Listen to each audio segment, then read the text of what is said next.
அபிமன்யு படம் வந்து ஓரளவுக்கு பேசப்பட்ட ஒரு படமா இருக்கு. எம்ஜிஆருக்கு வந்து முக்கியமான ஒரு கதாபாத்திரம். அவர் ஏன் நடிக்க முடியாம போச்சு? ஏன்னா நீங்க இப்பலாம் இளம் நடிகர்லாம் வந்துட்டாங்க. நீங்க வந்து இன்னும் இளைஞராவே கல்லூரி மாணவரா நடிச்சுட்டு இருக்கிறீங்க. ஆடிஷனுக்கு சிவாஜி கணேசன் போறாரு. அப்ப 2 பேரும் ஒரே வீட்ல தான் இருக்கிறாங்க. ரூம் எடுத்து தங்கியிருக்காங்க.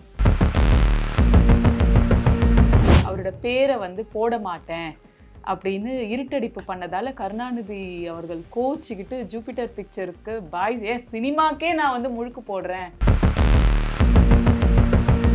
ஏன்னா 2 பேரும் ஒரே பெண்ண விரும்புவாங்க. அதனால வர்ற சண்டைகள் இந்த மாரி விஷயம். பிரச்சாரம் பண்ணிட்டு வரும்போது தான் மனைவி சதானந்தவதி இறந்து போயிட்டாங்கன்ற தகவல் வருது. எம்ஜிஆருக்கு இடி இறங்குன மாரி இருக்குது. ஆனா ஈவினிங் பொதுக்கூட்டம். விட்டுட்டா அது அவருடைய தேர்தல் வெற்றி கூட பாதிக்கும்னு சொல்லிட்டு, அந்த செய்தி யாருக்குமே சொல்லக்கூடாதுன்னு தனக்கு சொன்னவர்ட்ட சொல்லிட்டு, ஏன் ஜானகி இப்பலாம் முக்கியமான இது நடிக்க மாட்டேங்கிறாங்கன்னா, அட ராமச்சந்திரா இது என்ட்ட வந்து கேட்கணுமா? எம்ஜி சக்கரபாணி வந்து எம்ஜிஆர் கட்சியில ஆரம்பிச்ச முதலமைச்சர்லாம் ஆன பிறகு. நான் இத ஏன் சொல்றேன்னா, குடும்ப ஆட்சிலாம் இருக்குல்ல, எம்ஜிஆர் எப்படி இருந்தான்றது தம்பிட்ட சொல்லி, என்ன வந்து ஒரு பொதுக்குழு உறுப்பினரா ஆக்கறதுக்கு சொல்ல அப்படின்னு. அவருடைய ஆதிக்கம் எங்கேயுமே டாமினேஷன் இருக்கக்கூடாதுன்னு பேப்பர்ல ஒரு விளம்பரமே குடுத்தாரு. என் குடும்பத்தாரோ, ஜானகி குடும்பத்தாரோ யாருமே "என்னடா வரமாட்டியா? ஐயா தான்டா சொல்ல சொல்றாரு. வாடா." அப்ப அவருடைய பேட்டியில சொல்றாரு, "அம்மா வந்து எனக்கு அப்படி ஒரு இது தாய் மாதிரி." நான் சொன்னேனே, ஒரு வாரம் பிரச்சாரம் பண்ணிட்டு போம்போது ஐயாக்கே ஓட்டுன்றப்போ, எம்ஜிஆருக்கு சந்தேகம் வந்து, ஐயான்னா எந்த ஐயான்னா, ஐயா அந்த தியேட்டர் அதிபர் தான் காங்கிரஸ்காரன்னோன, அவரு இல்லங்க. இவரு திமுககாரு, கலைஞர் கருணாநிதி இவரு.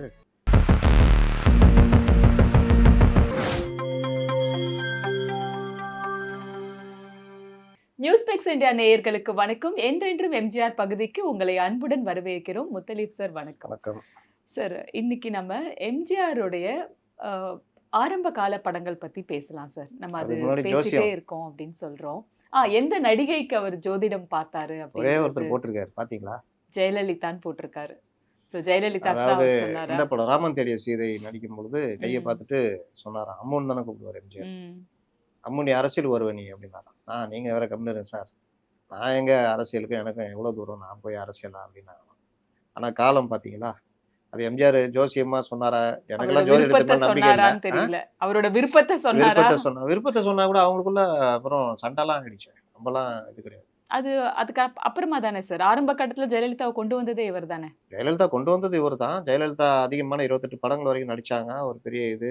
ஜெயலலிதா அடுத்த படம் நடிக்கிறதே இவர்ட்ட பர்மிஷன் வாங்கிட்டு போன கதைலாம் இருக்குது. சிவாஜி கூட நடிக்கிறதுக்கு. அந்த மாரி இதெல்லாம் இருக்குது. அப்புறம் ரவிச்சந்திரன் நல்ல ஜோடி ஜெயலலிதாக்கு. ஜெய்சங்கர். அவங்க வயசு அந்த பேர் நல்லா இருந்தது. ஆனாலும் எம்ஜிஆர், ஜெயலலிதா ஜோடி தான் ரசிகர்கள் பயங்கரமா விரும்பின ஜோடி. எப்படி பானுமதி, சரோஜாதேவிக்கு அப்புறம் எம்ஜிஆர், ஜெயலலிதா ஜோடின்றது பயங்கர விருப்பம். எம்ஜிஆர், ஜெயலலிதா ஜோடி இருக்கும்போதே சரோஜாதேவி கூட தேவர் பிலிம்ஸ் படங்கள்லாம் நடிச்சிருந்தாரு. அதெல்லாம் நல்ல ஒரு ஹிட். ஓகே. அப்படிதானே எடுத்துக்கலாம். எடுத்துக்கலாம். சார் எம்ஜிஆர் இது வந்து நம்ம நெறைய முறை பேசியிருக்கோம். 36ல சதிலீலாவதி வருது. அதுக்கப்புறம் 47 வரைக்கும் அந்த ராஜகுமாரி வரைக்கும் அவருக்கு பெருசா வாய்ப்புகள் இல்ல. அதுக்கப்புறமா வந்து இந்த அபிமன்யு படம் வந்து ஓரளவுக்கு பேசப்பட்ட ஒரு படமா இருக்கு. எம்ஜிஆருக்கு வந்து முக்கியமான ஒரு கதாபாத்திரம். அ அபிமன்யு கதாபாத்திரத்துக்கு தேர்வு செய்ற ஒரு பணியிலயும் எம்ஜிஆர் வந்து இருந்திருக்காரு. ஸோ அந்த தகவல் வந்து உங்களுக்கு அவர் யார ரெக்கமெண்ட் பண்ணாரு ஃபர்ஸ்ட்டு? அவர் ஏன் நடிக்க முடியாம போச்சு? அந்த இப்போ தகவல் சொல்லுங்க நடந்த சார். ஒரு விழால எஸ்.எஸ்.ஆர் அவர்கள், எஸ்.எஸ். ராஜேந்திரன் லட்சிய நடிகர்.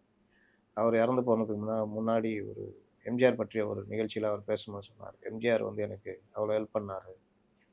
நானு நாடகத்துல நடிக்கிறது, ப்ளஸ் ஒரு பேருந்துல என்ன பார்த்து அவரு என்னுடைய இதெல்லாம் பார்த்துட்டு, நாடகத்துலலாம் ரெக்கமெண்ட் பண்ணியிருக்காரு. நாடகத்துலலாம் போய் உட்காந்துலாம் பார்த்துருக்காரு அவருடைய இதெல்லாம். அதுல அடிப்படையில என்ன படங்களுக்கு ரெக்கமெண்ட் பண்ணாரு. அ அவருடைய மேகலா பிக்சர்ஸ்க்கும் காஞ்சி தலைவன் அதெல்லாம் கூட அவர நடிக்க வச்சாரு. அதனால அந்த படத்துல இவர தான் அபிமன்யுவா ரெக்கமெண்ட் ஒரு பண்ணியிருக்காரு. ஜோக் என்னன்னா, எம்ஜிஆர் வயதுக்கு அப்பா ரோல் பண்ண படம் அதான். அர்ஜுனனா. அர்ஜுனனா பண்றாரு. ஆமா. ஆ பையன் ரோலுக்கு பண்ணது அவர் பேரு சொன்னப்ப பாகவதரா? இன்னொரு பேரு. எஸ்.எம். குமரேசன். எஸ்.எம். குமரேஷன். அவர் இன்னொரு அந்த படத்துல தான் வரும். படத்தோட அவ்வளவுதான். அவ்வளோதான். அதுக்கப்புறம் பெருசா பேசப்படல. யார் தான் வந்தாங்க? யாருமே வரல. அப்போ அந்த வயசுல எம்ஜிஆர் வந்து அப்பா ரோல் பண்ணியிருப்பாரு. எம்ஜிஆர் பெரிய இதெல்லாம் வந்து வயதான காலத்துலலாம் இந்த ரோல் தான் பண்ணியிருந்தாரு. அப்ப கூட கேட்டாங்களாம் எம்ஜிஆர. "என்ன நீங்க இப்பலாம் இளம் நடிகர்லாம் வந்துட்டாங்க. நீங்க வந்து இன்னும் இளைஞராவே கல்லூரி மாணவரா நடிச்சுட்டு இருக்கிறீங்க." சின்ன வயசுல இருக்கிறவங்க பெரிய ரோல் பண்றாங்கல்ல, அத நடிப்ப மக்கள் ஏத்துக்கிறாங்கல்ல. அது மாரி என் வயசுக்கு நான் இந்த பண்றத மக்கள் ஏத்துக்கிறாங்கல்ல. என்ட்ட அதுதானே எதிர்பார்க்குறாங்க. அது ஒரு நடிப்பு தானே. அத வரவேற்கும்போது நான் குடுக்குறதுல என்ன தப்பு அப்படின்னு சொன்னாராம் எம்ஜிஆர். அந்த மாதிரி அவருடைய சின்ன வயசுலயே அப்பாவா நடிச்ச படம் அர்ஜுனன். அதுல அந்த காட்சி ஒண்ணு வரும். அர்ஜுனரு அபிமன்யு வந்து அந்த சக்கர வியூகத்த உடைச்சுட்டு போறது மட்டும் கத்துக் குடுத்திருப்பாரு அர்ஜுனர். அர்ஜுனுடைய பையன் அபிமன்யு. சக்கர வியூகத்த விட்டு வெளிய வர்றது ஒரு கலை. அது தனியா கத்துக்கணும். ஆனா அது போர் முற்றியதுல அர்ஜுனன் வெளியூர்ல இருக்கிறதுனால, இவருக்கு மட்டும் தான் சக்கர வியூகத்த உடைக்க தெரியும்ன்னு, எல்லாம் சேர்ந்து உள்ள அனுப்பிச்சு விட்டுருவாங்க. உடைச்சுட்டு போய் உள்ள மாட்டிக்குவாரு. எல்லாரும் சுத்து போட்டு அபிமன்யுவ கொன்றுவாங்க. இந்த தகவல் எம்ஜிஆருக்கு கிருஷ்ணனுக்கு தகவல் தெரிஞ்சிரும். தேர் ஓட்டிட்டு வருவாரு. எம்ஜிஆருக்கு சொல்லணும். ஆனா எம்ஜிஆர் அதுக்கு தயார்படுத்தணும்.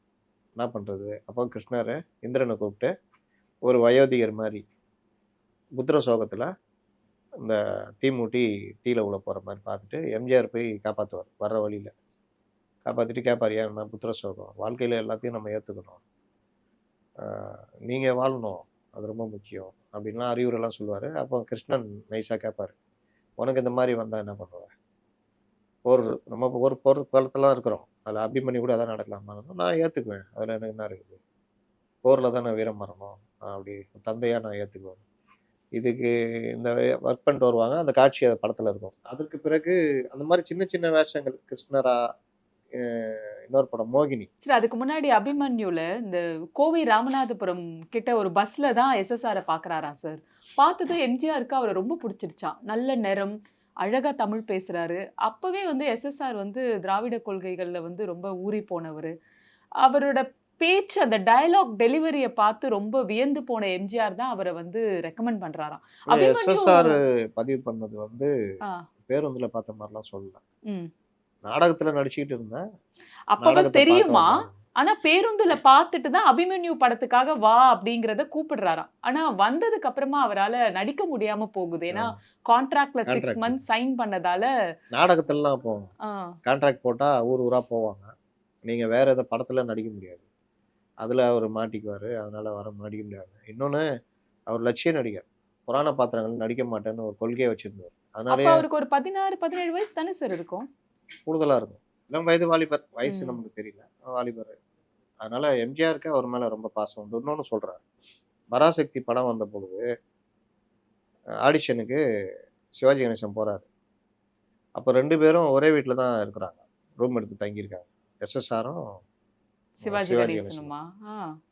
சிவாஜி கணேசன் நல்லா மீன் மீன் குழம்பு நல்லா வைப்பாராம். அத சாப்பிட்டு தான் அவர் ஆடிஷன் போனேன்னு ஒரு இது பதிவு பண்ணியிருப்பாரு. அங்க கே.ஆர். ராமசாமி நடிக்க வேண்டியது. திராவிடர் இது, கலைஞரு அப்படின்ற மாரிலாம். ஆனா கலைஞர் வந்து சிவாஜி கணேசன தான் ரெக்கமெண்ட் பண்றாரு. அவர ஒத்துக்கல. அந்த இவரு தயாரிப்பாளர் ஒத்துக்கல. இவரு ஏவிஎம் ஐயப்ப செட்டியார் ஒத்துக்கல. ஆனால் அந்த தயாரிப்பாளர் வந்து பெருமாள். அவரு இவர தான் போட்டே ஆகணுன்ற மாரினா சிவாஜி கணேசன் அந்த வாய்ப்பு கிடைக்குது பராசக்தி. அந்த மாரி எஸ்.எஸ்.ஆர் அந்த காலத்து நடிகர்கள் பெரும்பாலும் பார்த்தீங்கன்னா, ஒருத்தரோட ஒருத்தர் ரூம்மேட்டா இருந்திருப்பாங்க. இல்லாட்டி அவங்க அம்மா கையால சாப்பிட்டுருப்பாங்க. ஒரு குடும்ப உறவா இருந்தது எல்லாருக்குமே. கட்சி ரீதியாகவும் அவர்கள் உறவா இருந்தாங்க. அசோகனும் அதே மாரி தான். எம்ஜிஆருக்கு ரொம்ப நெருங்கிய நண்பர் அசோகன். திமுகல அவர் வந்து பேச்சாளர். எம்ஜிஆருக்காக பல இதுல அன்பே வாலாம் சொன்னேன்ல. அவரு ஆமா. தான் ரெக்கமெண்ட் அவர் பண்ணாரு. ரெக்கமெண்ட் பண்ண அந்த மாரி அசோகன் பெரும்பாலான படங்கள்ல எம்ஜிஆர் படங்கள்ல நடிச்சிருப்பாரு. அதனால அந்த மாதிரி ஒரு உறவு இருந்தது எல்லார்ட்டயுமே இருந்தது. சரி இந்த அபிமன்யு படத்துல ஏஎஸ்ஏ சுவாமி அவர்கள் தான் வந்து வசனம். திரைக்கதை, வசனம். அதே மாரி ராஜகுமாரிலயும் வந்து அவரோட பேர் தான் வரும். ஆனா இது 2த்துலயுமே எழுதினது வந்து கருணாநிதி அவர்கள் அப்படிங்கிறாங்க. அவரோட பேர வந்து போட மாட்டேன் அப்படின்னு இருட்டடிப்பு பண்ணதால கருணாநிதி அவர்கள் கோவிச்சுக்கிட்டு ஜூபிட்டர் பிக்சருக்கு பாய் ஏன் சினிமாக்கே நான் வந்து முழுக்கு போடுறேன் அப்படின்னு சொல்லிட்டு போனாராமே சார். எம்ஜிஆருடைய வாழ்க்கையில கலைஞர் உதவி பண்ணாருன்னா, கலைஞருடைய வாழ்க்கையில எம்ஜிஆர் உதவி பண்றாரு. வைஸ் வெர்சா 2 பேரும் மாறி மாறி தான் 2 பேருக்குமே உதவி ம். பண்ணியிருக்காங்க. மந்திரி குமாரி அதுல ஒண்ணு. இந்த மாரி பல படங்கள்ல 2 பேரும் ஒருத்தருக்கு ஒருத்தர் உதவி. அதே மாரி கலைஞர் ஆரம்பிச்ச அந்த எம்ஜிஆரும், கலைஞரும் சேர்ந்து தயாரித்த அந்த நிறுவனம் மேகலா பிக்சர்ஸ். அதில் எங்கள் தங்கம் இந்த மாதிரி படத்துலலாம் எம்ஜிஆர் வந்து காஞ்சி தலைவன் கடைசி படம் நினைக்கிறேன். அந்த மாதிரி படம்லாம் எடுத்தாங்க 2 பேரும் சேர்ந்து.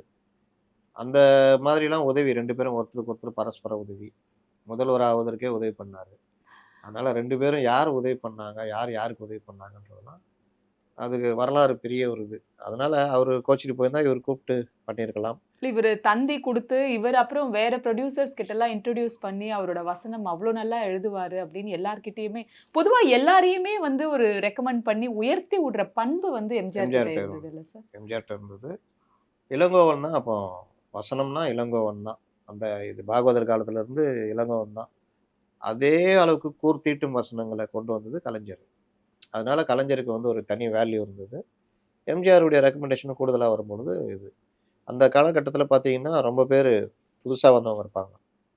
கலைஞர் வசனம் வந்திருப்பாரு. ஜாவர் சீதாராமன் வந்திருப்பாரு. அதே மாரி இவரு பட்டுக்கோட்டை கல்யாண சுந்தரம்.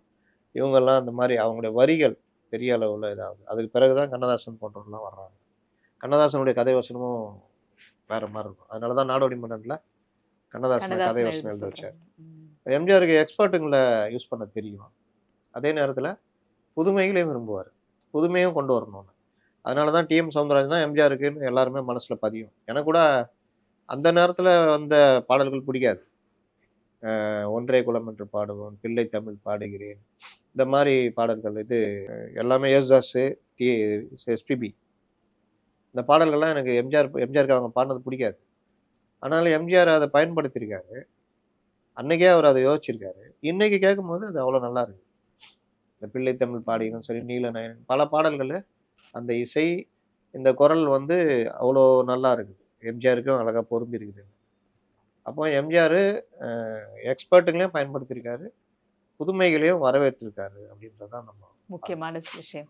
சார் 1948ல எம்ஜிஆர் அவர்களுக்கு 3 படங்கள் வந்தது. அதுல அபிமன்யு, ராஜமுக்தி, மோகினி.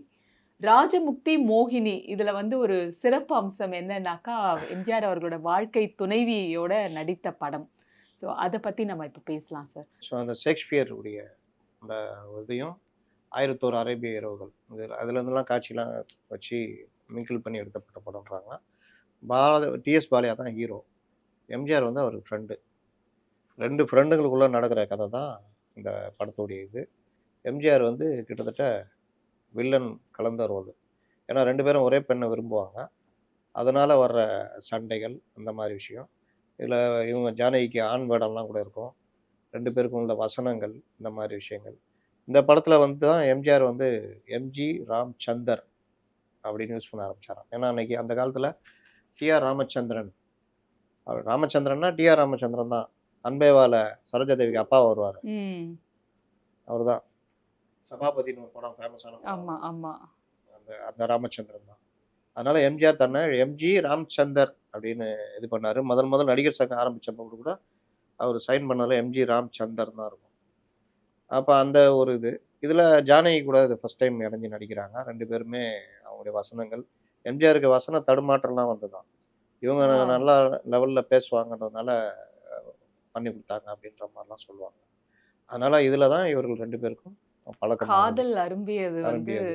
ஆனா ராஜமுக்தியில பாக்குறாங்க. பார்க்கும்பொழுதே ஜானகி அம்மாக்கு வந்து தன்னோட முதல் மனைவி பார்கவியின் முகத்தோற்றம் இருக்கு அப்படிங்கிறத கவனிச்சு தான் அவருக்கு அதிகப்படியான ஈர்ப்பு ஜானகி அம்மா ரொம்ப மேல வந்ததா சொல்றாங்க. ரொம்ப நெருங்கி அதாவது அந்த படம்லாம் முடிஞ்சு அவங்க வேற படத்துக்கு நடிக்க போறாங்கல்ல. அப்போ வந்து கோயம்புத்தூருக்கு எங்கேயோ போறாங்க. எம்ஜிஆர் கிட்டத்தட்ட கண் கலங்கிர்றாரு. அப்போ சோமு அப்படின்னு அந்த அவரு தான் அந்த எம்ஜிஆருடைய நண்பர்கள்ல ஒருத்தரு. அந்த படத்துக்கு அவரு பணியாற்றுறாரு. அவர்கிட்ட புடிச்சு குடுத்து, "நீங்க தான் பார்த்துக்கணும்." அப்படின்னு சொல்லிட்டு, அப்ப அதில என்ன டெலிஃபோன் கிடையாது. லெட்டர் போட்டா 2 நாள், 3 நாள் ஆகும். இவரு வாய்ப்புக்காக அலைஞ்சிட்டு இருக்காரு. ஜானகிக்கு அவங்களுக்கு என்ன பிரச்சனைன்னா, திருமணமாகி குழந்தை இருக்குது. ஆனாலும் அவங்க வந்து அவங்களுடைய சித்தப்பா யாரோ அவருடைய பராமரிப்புல தான் இருக்காரு. அப்ப இவருடைய வருமானம் எல்லாத்தையுமே அவரு தான் இது பண்ணிட்டு இருக்காரு. இவர்கள் நெருக்கமா இருக்கிறாங்கன்னு தெரிஞ்சோனே, அவர் பெரிய தடைலாம் பண்றாரு. பெரிய பிரச்சனைலாம் பண்றாரு. அத மீறி தான் அவங்க ஜானகிய எதிர்த்து நிக்கிறாங்க. அந்த காதல் வந்து ஒரு பெரிய அளவுக்கு போராட்டமான காதலா தான் இருக்குது. இவரு திரையுலகுல வாய்ப்புகளுக்காக அலைஞ்சுகிட்டு, இது பண்ணிட்டு இருக்கிற நேரம். அதனால எம்ஜிஆர் வந்து ஒரு பெரிய பிரச்சனையெல்லாம் சந்திச்சார் அப்படின்னுவாங்க. அதற்கு பிறகு 2 பேரும் திருமணம் செய்றதுக்கான இதெல்லாம் ட்ரை பண்றப்போ, பெரிய அது தடையா ஒரு இருக்கும். பெரிய போராட்டமா தான் அவங்க லைஃப் சொத்துக்களெல்லாம் ஓடிட்டு எழுதி இருந்தது. வாங்கிடுவாரு. எம்ஜிஆர் ம். கையெழுத்து போடாத அப்படின்னு சொல்றதுக்கு முன்னாடியே அவங்க கையெழுத்தெல்லாம் போட்டுட்டு இருப்பாங்க. அதனால பெரிய அளவுல இவங்களுடைய பெரிய சொத்துக்கள், குடும்ப சொத்துக்கள் எல்லாமே அவங்க கைய விட்டு போற மாரி ஆயிடும். அதுக்கு பிறகு எம்ஜிஆர் ஒரு லெவல் வந்தோனே அவங்கள திருமணம் செய்யலான்னா, அந்த டைம்ல தான் பலதார திருமண தடை சட்டம் வந்துரும். அப்ப வரும்பொழுது மனைவி சதானந்தவதி அவங்க காசநோய் பாதிச்சு உயிருக்கு போராடிட்டு இருப்பாங்க. அப்போ இவரால திருமணமும் செஞ்சுக்க முடியாது. அதனால அப்ப இருந்த ராயப்பேட்டை லாயர்ஸ் ரோட்ல இருக்க வீட்டுக்கு எதிர்த்தாப்புல வீடு எடுத்து வச்சு இருந்தாங்க. ஆனா ஃபேமிலி எல்லாருமே ஏத்துக்குவாங்க. எம்ஜிஆருடைய மனைவி சதானந்தவதிய இவங்களே வந்து கூட பார்த்துக்கிட்டதெல்லாம் சொல்லுவாங்க. அந்த மாரியும் ப்ளஸ் படத்துல நடிச்சுக்கிட்டு அப்படியே இருந்தாங்க. 62 தஞ்சாவூர் தேர்தல் நடக்கும்போது தான் அவங்க சதானந்தவதி இறந்து போறாங்க. இன்னைக்கு எம்ஜிஆர வந்து மலையாளி, மாகோரா, திமுகவுக்கு துரோகம் பண்ணவரு, அப்படி இப்படிலாம் பேசுறாங்க. அந்த எம்ஜிஆர் தான் 62ல கருணாநிதிக்கு ஒரு முக விலாசத்த குடுத்தாருன்னு சொல்லலாம். 62ல திமுக வந்து ஒரு பெரிய அளவில் கட்சி கிடையாது. அப்போதுதான் உதயசூரியன் சின்னம் கிடைச்சிருக்குது. குளித்தலை தொகுதியில 57ல ஜெயிச்ச கலைஞரு 62ல தொகுதி மாறி தஞ்சாவூர்ல நிக்கிறாரு. மிகப்பெரிய காங்கிரஸ் சினிமா தியேட்டர் அதிபருடைய மகனை எதிர்த்து. அன்னைக்கு அவருக்கு எம்ஜிஆர் தான் பிரச்சாரத்துக்கு தேவைப்படுகிறார். அதான் சொன்னேனே, ஒரு வாரம் பிரச்சாரம் பண்ணிட்டு போம்போது ஐயாக்கே ஓட்டுன்றப்போ எம்ஜிஆருக்கு சந்தேகம் வந்து, ஐயான்னா எந்த ஐயான்னா, ஐயா அந்த தியேட்டர் அதிபர் தான் காங்கிரஸ்காருன்னோனே, அவரு இல்லங்க.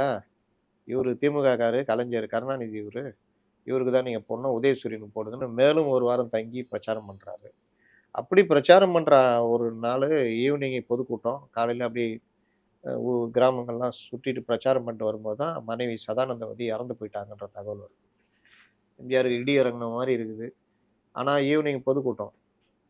அது எல்லாருக்கும் ஏமாற்றமாவும், ஒரு கருணாநிதிக்கும் பிரச்சார நேரம். விட்டுட்டா அது அவருடைய தேர்தல் வெற்றிய கூட பாதிக்கும்னு சொல்லிட்டு, அந்த செய்திய யாருக்குமே சொல்லக்கூடாதுன்னு தனக்கு சொன்னவர்ட்ட சொல்லிட்டு, அந்த கூட்டத்தில அட்டெண்ட் பண்ணி பேசிட்டு, நைட்டு தான் கிளம்பி சென்னைக்கு வருவாரு. அப்போ தன்னுடைய நண்பர் ஜெயிக்கணும் அப்படின்ற ஒரு இதுக்காக மனைவி இறந்தத கூட தள்ளி வச்சுட்டு பண்ணது தான் எம்ஜிஆர். அதான் நட்பு. ம். அதான் அந்த நட்ப தான் இவர்கள் பிற்காலத்தில் மலையாளி, அது இதுன்னு கொச்சைப்படுத்தின வேலைலாம் நடந்தது. சட்டசபையில கூட நான் சொன்னேன்ல. பேசும்பொழுது மலையாளி அதுன்னு பேசும்போது, இந்த மலையாளி தான் உங்கள் வெற்றிக்கெல்லாம் தேவைப்பட்டிருக்காருன்னப்போ, கலைஞர்லாம் தலை குனிஞ்சிட்டாராம். அதுதான் எம்ஜிஆர். அப்படிப்பட்ட அதுக்கு பிறகு அவர்கள் சதானந்தவதி மறைந்த பிறகு முறைப்படி திருமணம் பண்ணிக்கிட்டாங்க. அதுக்கு பிறகு தான் ராமாவரம் வீட்டுக்கு வீடு வாங்கிட்டு அங்க அங்க போறாரு. போறாங்க. ஜானகி அம்மா பொறுத்தவரைக்கும், எம்ஜிஆர் அவர்கள் பட வாய்ப்புக்காக நின்று கொண்டிருந்த சமயத்திலேயே வந்து ஒரு பெரிய உச்ச நடிகையா நட்சத்திரம். வலம் வந்தவங்க. பெரிய சரி, அந்த நடிகை. காலத்துல இந்த குண்டூசி பத்திரிகை வந்து எவ்ளோ பாப்புலர். அதுல ஒரு பயோடேட்டா வந்துச்சுன்னா, அவங்க பெரிய ஆளுன்னு ஆமா. சொல்லுவாங்களாம். மோகினி படம் வரும்பொழுது, அதுல எம்ஜிஆர் பற்றிய பெயர் கூட அந்த படத்துல ஒரு விளம்பரத்துல இவரு நடிக்கிறாரு, போடலையாம். அவரு நடிக்கிறாரு. எம்ஜி ராமச்சந்திரனும் அந்த படத்துல நடிக்கிறாரு. ஆமா. பாலையா அவங்க பேரெல்லாம் பாலையா போட்டிருப்பாங்க. நடிக்கிறாரு. பாலையா அப்ப பெரிய ஹீரோல்ல. ஆ. பாலையா ஜானகி நடிப்பில் மோகினி. மாதுரி தேவி பேரெல்லாம் கூட மாதுரி இருந்தது. தேவியும் இதுல வந்து முக்கிய பாத்திரம் நடிக்கிறாங்க. ம். இந்த படத்தில் இவரும் இருக்கிறார். கடைசியா கடைசியா. ஒப்புக்கு சப்பா போட்டா மாதிரி எம்ஜிஆரும் இருந்ததுன்னு இருக்கிறார் எம்ஜிஆர் அப்படின்றது. ரொம்ப வருத்தப்பட்டாராம் சார் அத ஏன்னா பார்த்துட்டு. அந்த குண்டூசி பத்திரிக்கை எப்படின்னா, இன்னைக்கு இந்த பெரிய பெரிய சேனல்கள்ல நீங்க வந்து ஒரு பேட்டி குடுக்குறீங்க. அன்னைக்கு இன்னைக்கு இந்த சேனல்னா இன்னொரு சேனல் போய் பேட்டி குடுக்குறதெல்லாம் இருக்காது. அன்னைக்கு வேற எந்த வடிவமும் கிடையாது. அப்போ பேப்பர்ல வந்தா தான் உண்டு. இதுல அந்த ராஜகோபாலன் அது அவர் பேரு. குண்டூசின்ற பத்திரிகைய தொடங்கி நடத்துனாரு. ஒரு 5, 6 வருஷம் தான் நடத்துனாரு. பயங்கர ஃபேமஸ். அந்த பத்திரிகை பார்த்தீங்கன்னா, எல்லா விஷயங்களும் அதுல இருக்கும். கிசுகிசுல இருந்து கேள்வி பதில கொண்டு வந்த பத்திரிகை அந்த பத்திரிகை தான். அவரு தான் கொண்டு வந்தது. அப்ப கல்கி கிருஷ்ணமூர்த்திட்ட வந்து வேலை செஞ்சுட்டு பிரிஞ்சு வந்து அவரு ஆரம்பிச்சு நடத்துறாரு. குண்டூசில நம்ம ஃபோட்டோ விளம்பரம். நீங்க முன்பக்க அட்டை கலர்ல வரும். மோகினி கூட இருக்கும் அந்த அட்டைலாம். நான் வேணா ம். அனுப்பி வைக்கிறேன். மோகினி இன்னும் அப்புறம் சாவித்திரி என்ற நடிகை வந்திருக்கிறார். சாவித்திரி எடை கூடிவிட்டதாமே! இப்படிலாம். இவரு வந்து இப்படியாம, அவரு அப்படியாம நடிகைகள பத்தி பானுமதின்ற நடிக்கிறாங்க. எம்ஜிஆர் நடித்த அலிபாபா 48 அந்த படத்துல எம்ஜிஆர் நடிக்கிறாரு. ஜெமினி இவங்க எடுக்குறாங்க. இப்படி இந்த மாரிலாம் இதெல்லாம். அந்த இதுல பார்த்தீங்கன்னா, எம்ஜிஆர் வந்து அந்த காலகட்டத்துல எப்படி இருந்தாரு? சிவாஜி கணேசன் கூட அவ்வளோ ஒரு ஒரு குறிப்பிட்ட காலத்துலலாம் பயங்கரமா ஹைப் குடுத்துருப்பாங்க. கேள்வி பதில்ல கூட சில கேள்விலாம் வந்திருக்கும். ஜானகி இப்பொழுதெல்லாம் முக்கிய படங்களை வி.என். ஜானகி நடிப்பதில்லை ஏன்? அட ராமச்சந்திரா, இந்த கேள்விக்கு என்ட்ட வந்து கேட்குறீங்களே அப்படின்னு. சரி, இவங்க 2 பேரும் பதிவு திருமணம் செய்து கொண்டார்களா? அப்படிங்கிற ஒரு கேள்வியும் வந்து இவங்க காதல வந்து வெளிப்படுத்தின ஒரு முக்கிய பொறுப்பு வந்து அந்த குண்டூசிக்கு சேரும் அப்படின்னு சொல்லுவாங்க சார். அதுதான் அப்ப ஆரம்ப அரசல் கட்டத்துல புரசலா இருந்தே. நான் சொல்றேன். அந்த கேள்வி பதில்லயே, ம். ஏன் ஜானகி இப்பலாம் முக்கியமான இது நடிக்க மாட்டேங்கிறாங்கன்னா, அட ராமச்சந்திரா, இது என்ட்ட வந்து கேட்கணுமா அப்படின்னு. ஒரு பஞ்ச் வச்சிருக்கிறோம் அந்த கேள்வி பதில்ல. ராமச்சந்திரான்னா அப்ப எம்ஜிஆர குறிக்கிறோம். அந்த மாதிரி இதே மாரி அரசல் புரசல் இன்னும் பல கிசுகிசுக்கள், அப்புறம் உலக அரசியல் எல்லாமே அந்த பத்திரிகையில இருந்தது. அதுல ம். பேர் வரணும்னா பெரிய விஷயம். அதற்கு பிறகு குண்டூசி இல்ல. ஆமா. ஆனா மோகினி படம் வரும்பொழுது, ஜானகி அம்மாவோட பயோடேட்டா அதுல ஒரு நடிகையோட பயோடேட்டா போடுறாங்கன்னா, அவங்க உச்சத்துல இருக்கும்போது தான் ஆமா. போடுவாங்களாம்.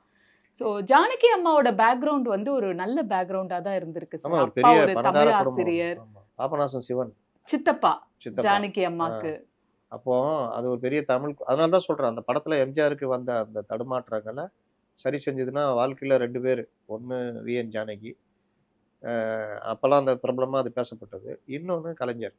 கலைஞருடைய வசனங்கள். அதுக்கப்புறம் பார்த்தீங்கன்னா, பல படங்கள் மதநாடு இளவரசி, மந்திரிகுமாரி, மலைக்கள்ளன் இதுலலாம் எம்ஜிஆருடைய வாள் சண்டையும், வாள் வீச்சு வசனங்களும் தான் எம்ஜிஆர வந்து அந்த சுடப்படாத குரல்ல அப்படி இருக்கும் அந்த குரலு. ம். அந்த வசனங்களும் அப்படி இருக்கும்.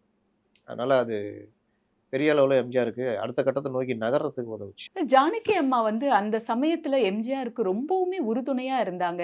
அதோட அ 2வது மனைவிக்கு கருச்சிதைவு ஆனப்ப, அவங்க காசநோய் வந்து படுத்த படுக்கை ஆனப்ப, அவருக்கு வாய்ப்பு இல்லாத சமயங்கள்ல யாரும் பெருசா அவர கண்டுக்கலையாம் சார். இவங்க ஆறுதலா இருந்ததால தான் அந்த பிணைப்பு வந்து அவங்களுக்குள்ள ரொம்ப நீங்க அதிகப்படியா இருந்தது. அவங்க லெவலுக்கு எம்ஜிஆர வந்து மதிக்கணும்னு அவசியம் கிடையாது. அண்ட் அவங்க பல ஆயிரங்கள் எம்ஜிஆர விட கூட கூட சம்பளம் சம்பளம் வாங்கிட்டு இருந்தவங்க வாங்கியிருந்தாங்க. அப்ப. எம்ஜிஆர் அப்ப வசதி இல்லாமல் இருந்த காலகட்டம் ஒண்ணு. உதவிலாம் பண்ணியிருப்பாங்க. அவரோட அவங்க இவரு சித்தப்பா யார் அவங்க பாதுகாவலரா இருந்தவரு தான் அதானே கோவம். எம்ஜிஆர் சொத்துக்காக தான் ஜானகிய உன்ன கல்யாணம் பண்ணி நடிக்க வச்சு தரல. பணம் பார்க்கறதுக்காக அதுக்காக தான் தான் அவரு பண்றாப்புலன்னு தான் காதலிக்கிறாரு. ஏமாத்தி கீமாத்தி அதெல்லாம் எழுதி வாங்கிட்டு, அவங்கள ஒண்ணும் இல்லாம ஆக்குனதெல்லாம் நடந்தது. எம்ஜிஆர் கால் உடைந்த போதும் 2 பேரும் அவர் கால்ல உட்கார்ந்து அவரு வந்து பார்த்துக்கிட்டாங்க. ஜானகி ரொம்ப இதுவா பார்த்துக்கிட்டாங்கன்னாங்க. அவங்க எம்ஜிஆருடைய அண்ணன் சக்கரபாணி குடும்பத்தோடையும் ரொம்ப நெருக்கமா இருக்கிறதும் இருந்ததுன்னு சொல்லுவாங்க. அது நடத்துற நாடக குழுவுலயும் நீங்க அந்த பொங்கல் விழா அதெல்லாம் கலந்துக்கிறது, இந்த மாரி விஷயங்கள்லாம். அதற்கு பிறகு மனைவியுடைய மரணத்துக்கு பிறகு திருமணமாகி அவரு போறாரு. எம்ஜிஆருடைய குறிப்பை உணர்ந்த அது பாருங்க அந்த பொருத்தம். ராமச்சந்திரன், ஜானகி தேவி. ஜானகி. ராமர், சீதா. சீதாவுடைய இன்னொரு பேரு ஜானகி.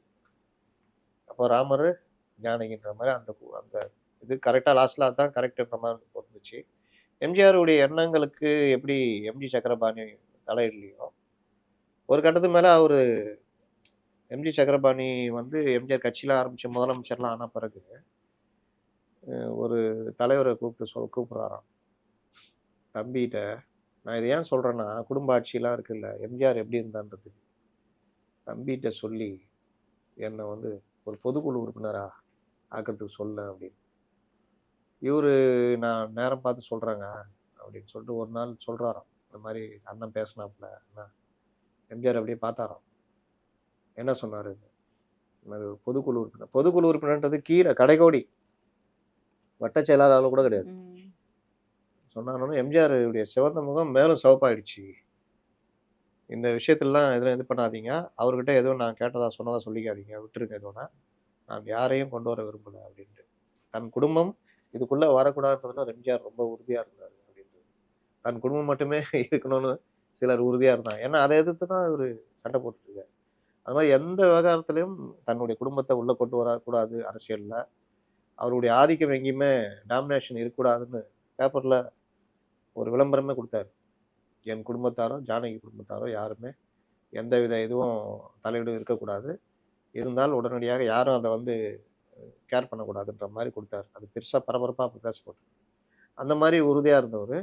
அப்போ எ சக்கரபாணி அ அந்த ஃபேமிலி வந்து இவங்களோட எப்படி நெருக்கமா இருந்ததோ, அ அ அவருடைய எந்த செயலுக்கும் அவர் வந்து எப்படி தடை போடலையோ, அதே மாரி அவங்களும் ஜானகி அம்மாவும் எம்ஜிஆருடைய அந்த பணிகள் தொடர்றதுக்கு அவங்க எந்த வகையிலயுமே குறுக்க நின்னதே கிடையாது.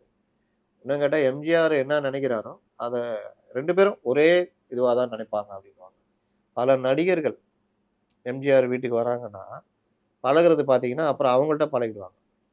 அம்மாவா, புள்ளையா, அம்மா அவர் அப்பான்னா அவர் அம்மான்ற மாதிரி. அப்புறம் எம்ஜிஆரே இல்லன்னா கூட வீட்ல போய் உட்காந்து அவங்கள்ட்ட பேசுறது, அவங்கள்ட்ட தன் கதைகள சொல்றது, உதவிகள் வாங்கிட்டு வர்றது. இப்படி பல நடிகர், நடிகைகள் சொன்ன கதைகள் வந்து பார்த்தீங்கன்னா, ஜானகி அம்மா பத்தி ஏராளமா இருக்கு. அதனால நீங்க அந்த குணம் இயற்கையாவே 2 பேருக்கும் ஒத்து போச்சுன்னு ஒத்து சொல்லலாம். போச்சு. ஆமா. சில பேர் கணவன் பெரிய வள்ளல் தன்மையோட இருப்பாரு. மனைவி வந்தோனே அந்த அவங்க போடுற தொல்லையில அவர் என்னதான் நல்லவரா இருந்தாலும், ஒரு கட்டத்துக்கு மேல விட்டுருவாரு. மனைவி டெய்லி பிரச்சனையா இருக்குதுன்னு சொல்லிட்டு இது பண்ண பார்ப்பாரு. அந்த மாரிலாம் இல்லாம வேலைக்காரன் உட்பட ஒருத்தரு அவர்கிட்ட மணிவாசகம் யாரோ ஒருத்தரு அவர் உதவியாளர் மாரி கூடயே இருப்பாப்ல. நடுநடுல எம்ஜிஆர் ஏதாவது திட்டி இது பண்ணுதுன்னா கோச்சிக்கிட்டுலாம் வந்துருவாப்ல. சின்ன பையன். ஒரு நாள் இவங்க ஃபோன் பண்றாங்களாம். "என்னடா வரமாட்டியா? ஆ அவங்கள அவங்கள ஐயாவ சொல்லுங்க. வர சொல்லுங்க. சொல்லுங்க நான் வர்றேன்" அப்படின்னு. ஐயா தான்டா சொல்ல சொல்றாரு. வாடா அப்படின்னு. அப்ப அவருடைய பேட்டியில சொல்றாரு, "அம்மா வந்து எனக்கு அப்படி ஒரு இது தாய் மாதிரி. எந்த ஒரு விஷயம்னாலும் நான் அவங்கள்ட்ட சொல்லுவேன். உடனே எனக்கு பண்ணி தருவாங்க." அந்த மாரி ஒரு ஷாக் அப்சார்பர்ன்னுவாங்கல்ல.